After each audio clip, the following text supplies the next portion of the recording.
يا صباح الفل عليكم. تعالوا نعمل مع بعض فطار او عشاء او سناك، حاجة كده في منتهى اللذيذة. تعالوا نشوف الطريقة مع بعض، هتعجبكم جدا. اول حاجة كوباية من الحمص، نقعتها مدة 12 ساعة من بالليل للصبح. صحيت الصبح حطيناها بقى يا جماعة كده في مية نظيفة بعد ما غسلناها كويس جدا، ونرفعها على النار لحد ما الحمص يستوي. هنا بقى صينية ألمونيا عليها ورقة زبدة كرمشناها، وحطينا عليها فلفلاية رومي كبيرة، رشة من الملح ورشة من الفلفل الأسود، ومعلقه صغيره من الزيت، وندخلها على الفرن لمده 20 دقيقه. طبعا مشغلين الفرن على درجه حراره 180. بعد ما خرجناها تمام كده، غطيتها وسبتها تبرد تماما، وبعدين ابتدي ان انا اقشرها عشان تكون سهله عليا. تمام كده. طبعا هقشرها وانضفها كويس جدا من البذر اللي فيها. تمام كده. بعد ما اقشرها واشيل كل القشر، هتلاقوها بكل سهوله بتتشال معاكم. تمام. دي تاني خطوة. تفتكروا بقى احنا بنعمل وصفة ايه؟ عرفتوا ولا معرفتوش؟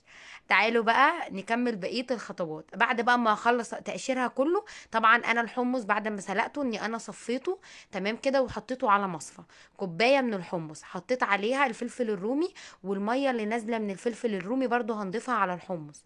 تمام. ضفت تلت كوب ومعلقتين من الزيت، من الزيت الزيتون. تلت كوب ومعلقتين كبار من الزيت الزيتون. وضفت كمان مع 3 معالق كبار من الطحينه. انا قلت لكم ليه المعلقتين بتوع زيت الزيتون؟ عشان انا ضفتهم بعد كده، فيبقى هو المقدار كله تلت كوب ومعلقتين من زيت الزيتون، وحطيت لهم 3 معالق كبار من الطحينه. وابتدي ان انا اطحنهم كويس قوي. بعدين انزل عليهم باربع فصوص من الثوم وعصير ليمونه كبيره. تمام كده. بعد بقى خلاص عصرنا الليمون، نبتدي بقى ننزل بقى برشه الفلفل الاسود المتينه. تمام. بعدها بقى ابتدي اضيف الكمون او الملح. تمام كده. نضيف ملح، وهضيف لها كمان معلقه من الكمون. تمام. وهضيف كمان هنضيف لها كمان اخر حاجه اللي هي نص معلقه صغيره من البابريكا. بس كده، ونرجع نخلطهم تاني ونطحنهم تاني. طبعا هنا بقى وصفة النهاردة، وهي تغميسة الحمص. حاجة كده حكاية يا جماعة. فطار عشاء سناك، حاجة كده في منتهى اللذاذة والجمال. طبعا انا بقى بعد ما خلصت الكمية كلها حطيتها في الطبق، وقعدت اعمل كده دوامات فيها، وحطيت زيت زيتون وبقي، وشلت معلقة من الحمص حطيتها في النص، وحطيت بابريكا، وجهزت خيار وجزر، وجهزت كمان عيش شامي.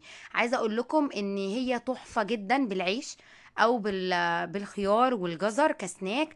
لذيذه قوي قوي وتحفه.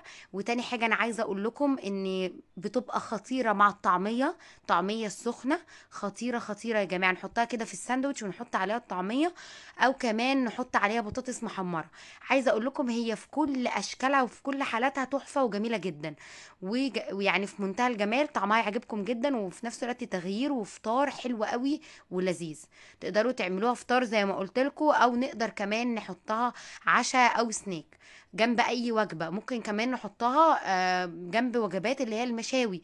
ليها برضو يعني افكار كتير جدا تقدروا ان انتوا تستخدموها. انا بالنسبه لي بتعجبني قوي في الفطار، وان انا اضيفها مع الطعميه او سندوتشات البطاطس. وبكده تكون خلصت وصفه النهارده. انتظروني ان شاء الله في فيديو جديد وصفه جديده. باي باي.